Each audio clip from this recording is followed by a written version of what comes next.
Hi, welcome to the Times of Israel's Daily Briefing. It is Tuesday, September 2nd, and I'm Jessica Steinberg. I'm speaking today with political correspondent Sam Sokol and tech editor Sharon Wrobel. Hi to you both. Good morning. Morning.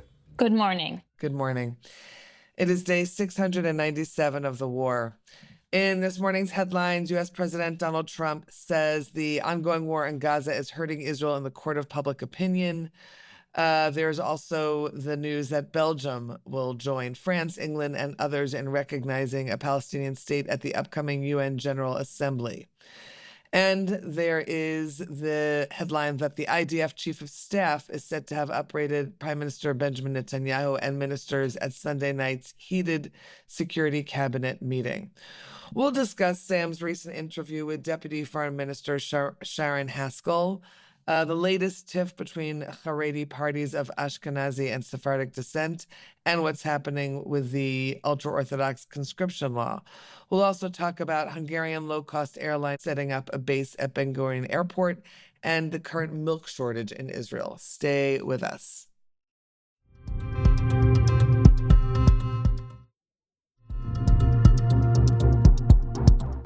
Okay, Sam, let's start with Sharon Haskell, Deputy Prime Minister, member of the hawkish New Hope Party that is chaired by Foreign Minister Gideon Sa'ar. And the party, of course, is planning to merge with Likud. That was a vote that was taken earlier in August. You had a sit down with her. Give us a sense of what you talked about and, what were some of the highlights of the interview? Well, after the vote in Likud to approve the merger with New Hope for the next elections, I had messaged Deputy Foreign Minister Haskell to ask her if she would be following her party back into the Likud. She's a former Likud member who has previously decried the sort of cult of personality surrounding Prime Minister Benjamin Netanyahu within the party. And she has for a long time been a very harsh critic from the right of Likud. And so I asked her, are you following your party? There had been initial media speculation that she would not. And she said that she absolutely would not be following Gideon Sa'ar into the Likud. So I met with her recently to discuss the reasons why she is not. Now, obviously, she was somewhat constrained in the criticism that she could level against the current government because part of her job right now as Deputy Foreign Minister is essentially defending Israel on the foreign stage. She described herself as a soldier on the front line of the information battle. So, on issues relating to the conduct of the war, she was very positive regarding how the current government is handling things. She said that many of her personal criticisms and her party's criticisms had been addressed in terms of the running of the war, which is why the party went back into the government. She felt comfortable with rejoining the government, even if she's not comfortable with rejoining Likud. But then turning to domestic issues, she expressed concern that Likud was not able to adequately represent more moderate voters on the right. Security hawks and economic conservatives were two groups that she mentioned, but she essentially said, one, that Likud has become beholden to the ultra-Orthodox parties. She specifically pointed out that she finds legislation to exempt Haredim from the draft as a red line. And she also pointed out that she had issues with the government's judicial overhaul agenda. So her basic line was, I'm friends with people in Likud. I think there are many good people in Likud, and I support the base of Likud, the people who but I don't think that these people are being well served by the party. And I don't think that I can rejoin under those circumstances. She didn't say who she would go with politically in the future, whether that would be, Bennett or Lieberman or whoever. But one thing she did say is that she wants to end this idea of splitting Israel into pro and anti-Netanyahu camps, saying that you need to see Likud sitting with other right-wing and centrist parties, and that she would like to see a broad unity government that basically cuts out the far extremes. So she wouldn't want to sit with Itamar Ben-Gvir, on the right. She said she wouldn't want to sit with Yair Golan on the left, but everyone else in the center, left, center, and the right, she thinks would be able to govern together, and that's what she would like to see in advance. Okay, wow, interesting. And then while we're in party politics, you had a headline that you were handling last night. Opposition leader and Yesh Atid party leader Yair Lapid had spoke in front of a Yesh Atid gathering. Tell us what he had to say. And, there are points of what I was reading about that in a sense touch on what Sharren Haskel was saying, so to speak. Well, Lapid said that if Netanyahu's coalition wins the next election, it will, quote, be the end of Zionism, unquote. We're going sometime in the next year to elections. Elections are scheduled for the end of 2026. We don't know if the government will last that long. Most governments do not last until the end of their term, and this one has so far, but there's still a lot of tension surrounding the enlistment issue and other issues. So he's basically, explicitly said we are now entering an election year, and this is our, quote, last chance to save the country. On the one hand, this is very much election rhetoric, but it's also consistent with the way that Lapid has been speaking for quite some time. And he touched on certain points that he's been really trying to hammer home in his rhetoric over the last few years, which is that Israel has a choice between staying a sophisticated first world country with as he put it, a love of Jewish tradition and a strong sense of community, or to turn into a violent and backwards third world country, which turns Judaism into racism and wants to eliminate our democracy. That's how he put it. So you can see Lapid also said, and I think this is important, he's trying to position himself as the most important person in the opposition. He basically positioned himself as the most important person in the opposition, as the one indispensable person. He said, people like Gadi Eisenkot and Naftali Bennett and Avigdor Lieberman, they're all trying to push themselves as candidates for prime minister, or at the very least as defense minister, that they are all pushing themselves. And he said, there's nothing wrong with ambition, but I feel that I'm the only person who can take all these disparate groups and mold them into something that could actually, stay together to create a cohesive group that could actually form a government. Now, whether or not that's correct or not, he's very much trying to position himself in that way, so that regardless of how he does in the polls, and I don't think he's going to keep the same number of seats he has now, at the very least, that he makes himself into that kingmaker to try to create a repeat of the last Bennett-Lapid government. Right. Interesting stuff. Okay, let's turn for a moment to Haredi, to ultra-Orthodox politics. Just a quick update there. You had a piece about United Torah Judaism Knesset member Moshe Gafni telling Shas, the Sephardic party, not to have their students in Beit Shemesh, that their students are crowding the Ashkenazi schools. That's not something we haven't heard before, but of course it's it's still very jarring to hear. Is there something else behind all this, or do you think that's actually what it's about? Look, there has been tension between the various Haredi parties, and we are going into elections, but I don't think any of that really explains it. I think that there's a real underlying issue here, which has long been a problem, which is that there's long been discrimination against Sephardi students in the Ashkenazi Haredi community. We've seen this in Jerusalem with schools that have declined to accept Sephardi students, where we've had dozens of students in various cities, hundreds of students overall, who have not been accepted to seminaries. And, this has been a long-running problem. Now, in Beit Shemesh, according to media reports, there are, as I said, dozens of Sephardi girls who haven't been accepted to schools, and the municipality has been trying to get them enrolled in Ashkenazi schools, telling them, you have to accept these students.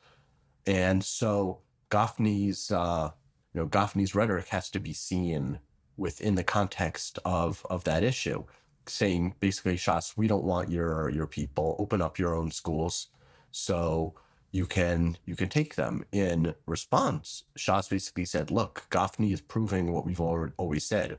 We need a strong Sephardi political party because we can't rely on anyone else to protect our interests. There's definitely a real undercurrent of racism between Jewish groups just based on where, their ancestors a few generations ago came from. Right. And staying with the ultra-Orthodox, but of a very different topic, the conscription law. So just a little bit of important context is Boaz Bismuth was a Likud MK, was recently installed as chairman of the powerful Foreign Affairs and Defense Committee in the Knesset because his predecessor, Likud MK Yuli Edelstein, had been working for a very long time to revise legislation dealing with Haredi conscription, to turn it from what critics called a chok hishtamtut, an evasion law, into a chok giyus, into a conscription law. And Edelstein's proposed legislation would have levied harsh sanctions on draft evaders and on yeshivas which failed to meet recruitment quotas. Edelstein's insistence on these sanctions actually led Shas and United Torah Judaism, the two Haredi parties in Knesset, to quit the government. So he was replaced by Bismuth, who the coalition hoped would be able to advance an outline that would gain ultra-Orthodox support and could even bring the Haredim back into the coalition. There was a report yesterday on the Walla news site that rather than try to push a piece of legislation to regulate the issue, Bismuth is now advocating for the idea of a wartime emergency regulation, which would, on the one hand, allow for the immediate drafting of enough soldiers to meet the IDF's manpower needs, because the IDF is facing a significant manpower shortage. The plan doesn't actually specify as far as which kind of soldiers. It doesn't actually say how they would be enlisted or the mechanism by which this would work whatsoever. We have very little detail. But on the other hand, and at the same time, this outline reportedly calls for the dropping of all sanctions and arrests against draft evaders, which are currently being carried out as part of an enforcement campaign by the military and law enforcement. So this is something that immediately engendered pushback, not only from opposition parties, which are very strong on the enlistment issue, that really want to pass an enlistment bill, but also from the Haredim themselves. I spoke to a senior advisor to UTJ chairman Yitzchak Goldknopf, who basically said, this doesn't give us anything. It's just postponing a decision again. It doesn't actually regulate the status of the yeshiva students, so we don't really care. In a statement afterwards, a spokesperson for Bismuth told me, without getting into the details of the plan itself, but the spokeswoman for Bismuth said that in the current reality, because there's such an urgent and necessary need for soldiers, and a permanent law is such a long and complex process, we have to examine temporary solutions adapted to this period in order to provide an immediate response to security needs, while also working at the same time on a conscription law. So it looks like the Likud, or at least Bismuth, has at this point given up on any immediate passage of a law. Look, they're trying to thread a needle here. They're trying to find something that would satisfy people who want the Haredim in the army, satisfy the Haredim who want the yeshiva students exempted, and satisfy the high court, which struck down the previous status quo. So it looks like Bismuth is coming to a sort of a realization that this is not something that can happen anytime soon, and let's try to do what we can in the interim. But I'm not sure that either side, the pro-conscription people or the Haredim, are really going to find themselves happy with this.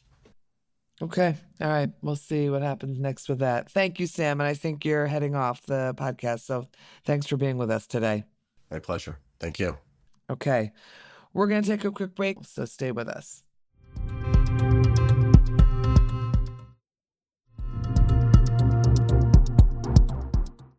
All right. So, Sharon, as we all know, the flights out of Israel have been at an incredibly expensive because basically everyone has had to rely on the Israeli airlines. And now the transportation ministry is trying to bring in Wizz Air, which is Hungarian low-cost airline. What are you hearing about that? What does this really look like, this plan? Right. So Wizz Air has actually been trying to establish a base in Israel for some time. It was something that they were eyeing even a few years ago. Now, the transportation minister, Miri Regev, she met in June, with executives at Wizz Air. Since then, she's been trying to really push this move. Of course, the Israeli airlines are not happy because it really would mean a lot of competition for them. But I am hearing that the Wizz Air executives did arrive in Israel last month, and they've been discussing a potential plan. And that plan would have Wizz Air establish that base sort of at the start of the really peak season in Israel, which is around Passover next year, around April. So they would be ready and established for the summer. And a base really means that they would park initially 3 planes in Israel, and they would be competing directly with sort of very desirable slots sort of for takeoffs that Israeli airlines are benefiting from. So, they could fly early in the morning, which they can't at the moment. And so that's something that they really want. They have a lot of planes and they've already, they fly to many destinations. They could develop into an airline that flies around 200 weekly flights from Israel to many, many destinations in Europe. Now, the plan or the discussions are around opening an operational base, which means that Wizz Air wouldn't open or establish its own company here in Israel. It also would mean that they would have the ability to hire some of their own staff, and they would not be subject to the regulations here in Israel. And this is one of the main criticisms from the Israeli airlines. They say, well, they'll be treated like us, like an Israeli airline, but you get all the benefits, but will not be subject to security regulations, processes, and all the sort of costs that Israeli airlines are subject to. In addition, also Israeli airlines, for every new route, they have to get sort of security clearance. And so it takes a long time for them to prepare that, which Wizz Air wouldn't have, so they would be quicker in opening new routes. But again, Jessica, as we know, the government has been subsidizing the Israeli airlines. So a lot of these costs that they're bringing forward are actually being paid by the taxpayers. Whether that's part of the security costs, whether that's part of the insurance against war risks, and this, in some way makes sense because it allowed them to fly during the war period where all the other foreign airlines didn't fly. They did help in bringing back Israelis during the Iran war. At the same time, they made huge profits. So, we want competition. I think it's reasonable that finally we will have, and this could be a precedent, not just for Wizz if it happens. It would really set a precedence also for other foreign airlines. Obviously, the big question is whether, although they would sort of commit to also fly during sort of more challenging security periods, whether it's a war.